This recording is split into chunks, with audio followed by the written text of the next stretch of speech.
അപ്പോൾ ഇന്ന് നേരെ വീഡിയോയിലേക്ക് പോയാലോ. എല്ലാ ദിവസവും ഞാൻ എന്തെങ്കിലും സ്നാക്സ് ഉണ്ടാക്കുന്നത് വെറുതെ ആയിരിക്കും, വൈകുന്നേരം അല്ലേ എന്തെങ്കിലും ഉണ്ടാക്കാമെന്ന് വിചാരിച്ചിട്ട്. ഇന്ന് പക്ഷേ ഞാൻ ഇത് ഉണ്ടാക്കുന്നത് എനിക്കുണ്ടായ ഒരു നല്ല ശീലത്തിൻ്റെ ഭാഗമായിട്ടാണ്. എൻ്റെ വീടിൻ്റെ തൊട്ടടുത്തിട്ട് ആൻറ്റി ഉണ്ട്. ആൻറ്റി എന്തുണ്ടാക്കിയാലും ഞങ്ങൾക്ക് കൂടി തരുന്ന ആളാണ്.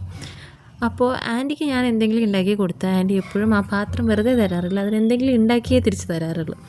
അങ്ങനെ ആ ശീലം എനിക്കും വന്നു. ഇപ്പോൾ ആൻറ്റി കുറച്ച് സാധനങ്ങൾ തന്ന് ഇവിടെ 5-6 പാത്രമായി ആൻറ്റിയുടെ. ഒന്നെങ്കിലും തിരിച്ചു കൊടുക്കണമല്ലോ. എന്നാൽ പിന്നെ എന്തെങ്കിലും ഉണ്ടാക്കിയിട്ട് കൊടുക്കാമെന്ന് വിചാരിച്ചിരിക്കുകയായിരുന്നു. അങ്ങനെ പിന്നെ ഉണ്ടാക്കാം, നാളെ ഉണ്ടാക്കാം, പിന്നെ ഉണ്ടാക്കാമെന്ന് വിചാരിച്ചെന്ന് കുറേ ദിവസമായി. അപ്പോൾ ഞാൻ വിചാരിച്ചു എന്തായാലും ഈവനിങ് ആണ്, നല്ല മഴയുണ്ട്, അപ്പോൾ എന്തെങ്കിലും സ്നാക്സ് ആയിട്ട് ഉണ്ടാക്കി കൊടുത്താൽ ആൻറ്റിക്ക് വൈകുന്നേരം ചായക്കൊരു കടിയാവും, എനിക്ക് കൊടുത്തൊരു സന്തോഷവും കിട്ടും. ആ ആൻറ്റിയുടെ നിന്ന് കിട്ടിയ ഒരു നല്ല ശീലമാണ് കേട്ടത്. എനിക്ക് മുന്നേ ഈ ശീലമൊന്നും ഉണ്ടായിരുന്നില്ല. എനിക്കാരെങ്കിലും എന്തെങ്കിലും തന്നാൽ അത് കഴിച്ചിട്ട് ആ പാത്രം അങ്ങനെ വെറുതെ കൊടുക്കുന്ന പരിപാടിയായിരുന്നു എൻ്റെത്, കഴുകിയിട്ട്. അപ്പോൾ ആ ശീലത്തിൻ്റെ ഭാഗമായിട്ട് ഇന്ന് ഞാൻ വിചാരിച്ചു കുറച്ച് പരിപ്പ് വട ഉണ്ടാക്കാമെന്ന് വിചാരിച്ചു. ഇത്ര ധൈര്യത്തിൽ ഇത് ഉണ്ടാക്കണതിൻ്റെ കാര്യം ഞാൻ മുന്നേ ഉണ്ടാക്കിയിട്ടുണ്ട്. അതുകൊണ്ട് ഞാൻ ഉണ്ടാക്കിയാൽ വലിയ കുഴപ്പമൊന്നും വരത്തില്ല എന്ന് എനിക്ക് ഉറപ്പാണ്. അതുകൊണ്ടാണ് പിന്നെ പരിപ്പ് വട തന്നെ ഉണ്ടാക്കാമെന്ന് വിചാരിച്ചു.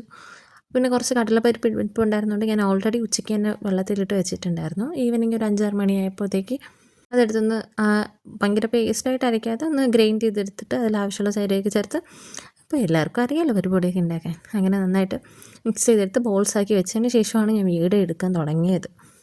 അങ്ങനെ പിന്നെ പരിപ്പ് വടയൊക്കെ ഉണ്ടാക്കി. ഞാൻ ആക്ച്വലി വിചാരിച്ചത് കുഞ്ഞു വട ഉണ്ടാക്കാമെന്നാണ്. അപ്പോൾ കുറേ ഉണ്ടാക്കാമല്ലോ എന്ന് വിചാരിച്ച് ഞാൻ അത്യാവശ്യം ചെറിയ ബോൾസാണ് ഉണ്ടാക്കിയത്. പക്ഷേ അത് പ്രസ് ചെയ്ത് വന്നപ്പോഴേക്കും നമ്മളെ നോർമൽ വടയുടെ സൈസ് ഉണ്ടായിരുന്നു. പിന്നെ ഞാൻ കുറച്ച് കുഞ്ഞു വടയും കൂടെ ഉണ്ടാക്കി. അത് ഞാൻ ആൻറ്റിക്കൊക്കെ കൊണ്ട് കൊടുത്തിട്ട് ഞാൻ പിന്നെ വന്ന് വാവയ്ക്കും കൊടുത്ത് ഞാനും ചായ ഇട്ട് വടയൊക്കെ കഴിച്ച്.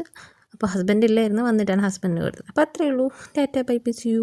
അടുത്ത വീഡിയോയിൽ വീണ്ടും കാണാം. നിങ്ങൾക്ക് ഇങ്ങനത്തെ നല്ല ശീലങ്ങളൊക്കെ ആരെങ്കിലുമൊക്കെ കാരണം കിട്ടിയിട്ടുണ്ടെങ്കിൽ അതുകൂടി കമൻറ്റ് ചെയ്യുക. Tata bye bye, see U.